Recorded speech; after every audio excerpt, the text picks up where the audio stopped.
Hello again, YouTube. This is Derek, or Leica101. Welcome back to my channel. And yes, winter is coming. It's on the way. It's cold outside today. It's only about 50s. It's pretty crazy.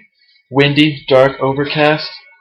Summer's long gone, I'm afraid. I think we are finally hitting the fall season, about to get into the winter time. It's going to be dark and cold pretty soon. But you know what that means. More time to stay inside and play some role-playing games. So, what are we going to talk about today? Well, today I am going to be making this video about how I run my games. This was a video request from one of my subscribers who was just curious to know about how I run my sessions. So I'm happy to oblige. Well, first things first. As a DM, I run rules light. You know, I don't care if nobody can, really remember the rules for Sunder right off the top of their head. And just to keep from making things get bogged down by dragging out the book and looking through if it's going to cause that much of a hassle, if I need it right there on the fly, I'm just going to make it up. I don't like being the rules lawyer. Being a rules lawyer is not fun, in my opinion. If I have to keep constantly stopping my game to say something about the rules, or hey, you're not doing that, right every 2 seconds, that's not fun for me. As a DM, I run rules light. Now, that doesn't mean I'm going to let the rules just go flying out the window. I like the players to have the basic knowledge of the rules. If someone wants to look up a rule later on, I'll let them go right ahead. But if it's going to bog down the game time, I'm not going to stop and pull out a bunch of books to figure it out. So, how else can I normally run my games? I tend to run my games story heavy. Now, that doesn't mean I'm pushing the story down your throat as a player. What that means is the story always has consequences. There's always going to be something in the background for the story. Some little tidbit, some little sprinkle along whatever you're doing to let you know that the story is still important. The story is still happening even if you choose not to do it. What that also means is by playing story heavy is that, what I mean by it is the stories aren't always going to be lighthearted and fun. Yeah, you're dungeon crawling sometimes, but that doesn't mean that you're going after that awesome item, that awesome quest item, that sword of 1,000 truths. That's a Fable reference, I think. But it doesn't always have to be light and fun like that of, oh, we're questing for the sword. Sometimes it's we're questing to save the lives of little children who have been kidnapped by some dark entity. We're questing to save the life of a couple of women who've been kidnapped or who have been murdered by some dark force or serial killer, or we're dethroning a king who's corrupt. So that's what I also mean by story heavy, is the stories are emotionally heavy. It's not going to be that light rainbows and gumdrops kind of story all the time. I will throw those in occasionally. That doesn't mean I'm going to throw in a unicorn prancing through the fields by any means, but the stories can be light at times, but I also tend to play the darker tone of the story, because let's face it, the darker moments in history are often the ones remembered. I also like to do lots and lots of combat. I love hack and slash. I like getting in there and having my players be overwhelmed by hordes of goblins and ogres and, people in masked robes and rogues in the backgrounds and all swirling in darkness and magicians throwing magic. I love that. I love doing that. I love describing combat. It's one of my favorite parts of DMing. So often my combat encounters run very descriptive. So, for example, the rogue somersaults in and does a nice hack slash across the goblin's kneecaps with her short dirk that she's got twisted backwards in her hand, and her hair flows back around her as she whips and rolls up. And as she rolls up, there, standing in her face, is a giant troll, waiting with his club, about to smash down. But just as he smashes down, the wizard's fireball comes flying over her shoulder, and its flaming sphere of orange fire just radiates heat off of her flesh and smashes into the troll's hammer and knocks it out of his hand. Things like that. I just came up with it off the top of my head, but you know, that's how I like to do combat. Because let's face it, description is what the game is about. It's about bringing the story to life. It's about those moments where you realize that combat's like this. Combat's fast. Combat's fast. It's these moments that everything is going on. Everything's descriptive. It has to be that way for me. I have to have fast combat. I don't like it when I have to ask a player, okay, what are you doing? And then they're going, I'm doing fireball. I'm going to do a fireball. I like to have my players ready to go. I'm like, okay, you know the initiative order. It's right here. You're next. Be ready. So that way it goes fast. It goes fast. Combat to me is fast-paced, action-packed, not necessarily story-driven, but emotionally driven and detail-oriented. That's how I run my combat. So we've covered the story element of things. We've covered combat. How else do I run my games? Role-playing. Role-playing waxes and wanes, usually, in my running of a game. And that's usually to do with one of two things. One, the group composition, because that doesn't mean cleric, rogue, fighter kind of composition. What I meant that by is the player composition. Do the players want role-playing experiences? Do they really want to have those encounters where they meet a bunch of random NPCs who later become important to them? Or do they seem more interested in just that descriptive combat in the story? So that's the first one. The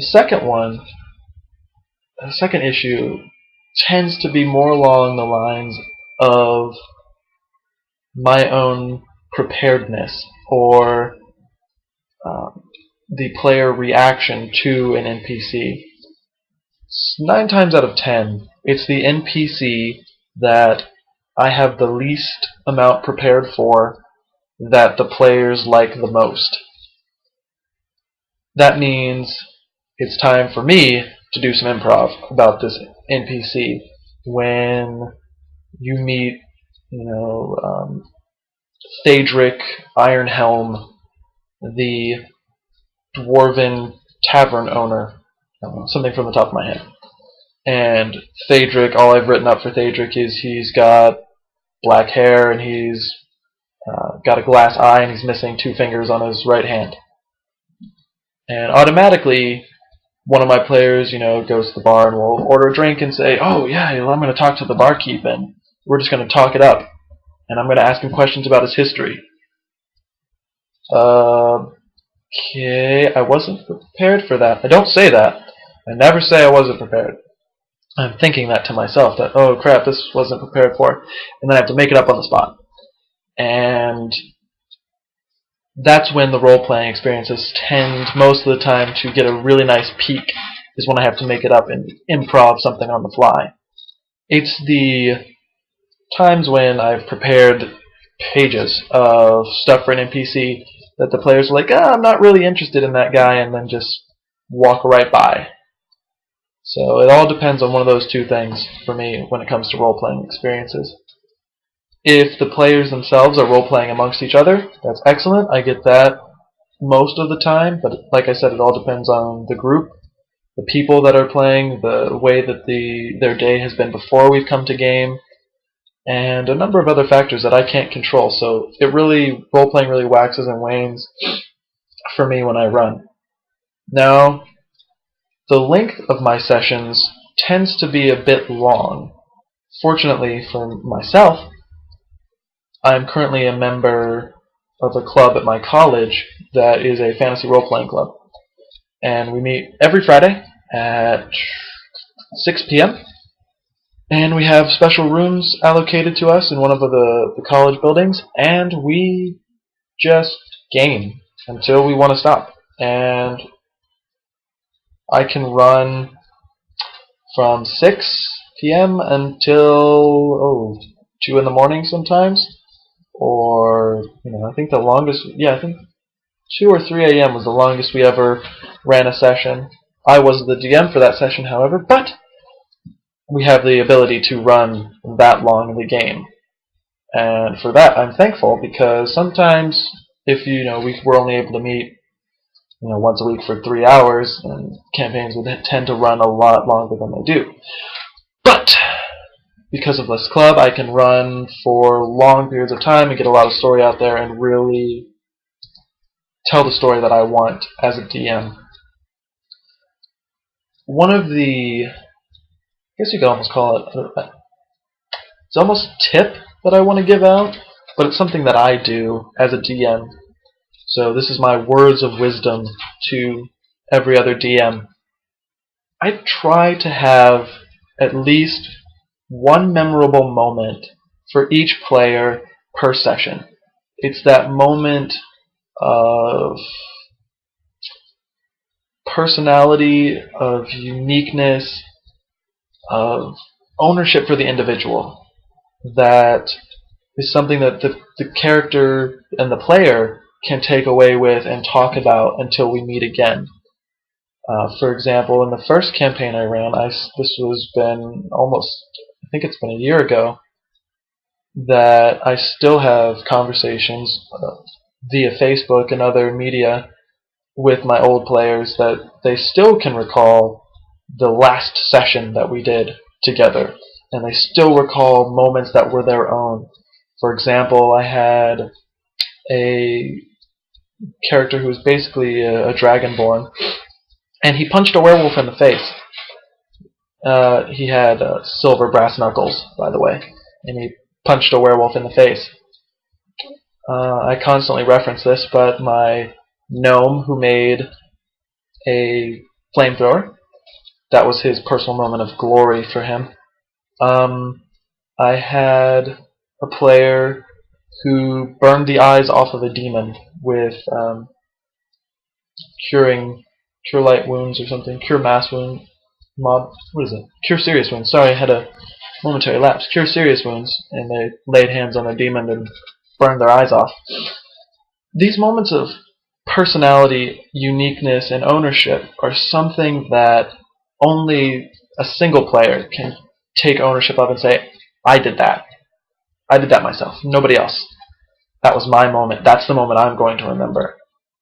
And those moments where it's just them doing something really unique and awesome, or even something that only they could do to really help the party, that they take away from. So if only the rogue can stop the trap that is slowly filling the room up with water, everyone's going to drown, and there's some gates that are being opened up where sea monsters are going to be unleashed on them so that they get eaten.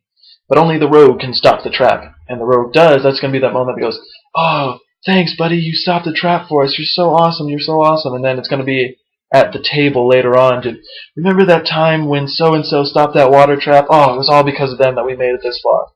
Those moments of ownership and memorable moments like that are really important to me as a DM.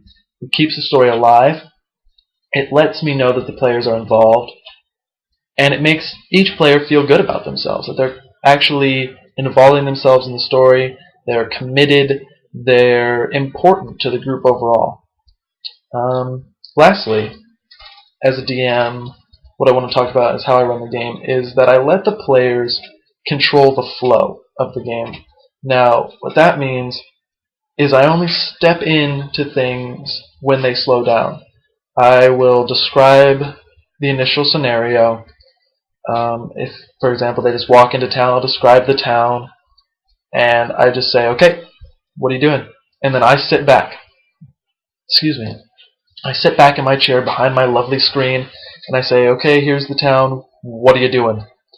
Well, I want to do this. Well, I want to do this, this, and this. And it goes around the table and everyone wants to do something. I only step in if, for example, they go in those town and two players get into an argument about what they want to do.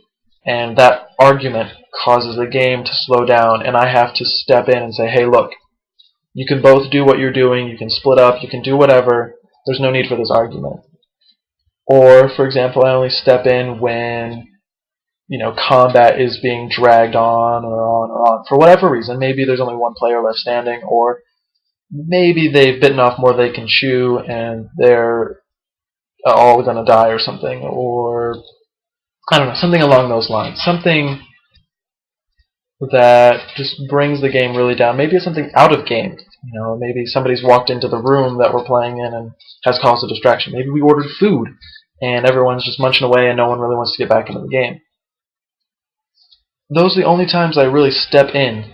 I let the players really say, okay, this is what we're doing, this is our story. And that's the best part, is when the players say that this is our story, what are we going to do about this? And the game goes from being my story that I wrote up and all that I know that's going to happen to a story that the players have taken upon themselves to solve, to answer questions about, to figure out, and have made it their own. That's the best part, is when a player will say, this is my story, this is what I did.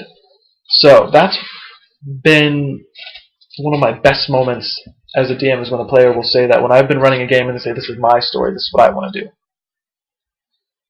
So this has been a rather lengthy video about how I run the game. I hope this has been insightful for anybody else who is interested in running their own games or has had questions about how they run their game. And the way I run the game is by no means the only way to run the game. If you have questions, comments, you want to post a response video to this, I'd be happy to hear how other people run the game. People think the way I run the game doesn't work. Let me know. Let me see what the pros and cons are of me running the game the way I do. So this has been Derek, Lycan 101, talking about how I run the game. Hope you guys have enjoyed it. Hopefully the weather is a lot nicer for wherever you guys are than where I am. I think I'm going to be staying inside for a while. Cheers.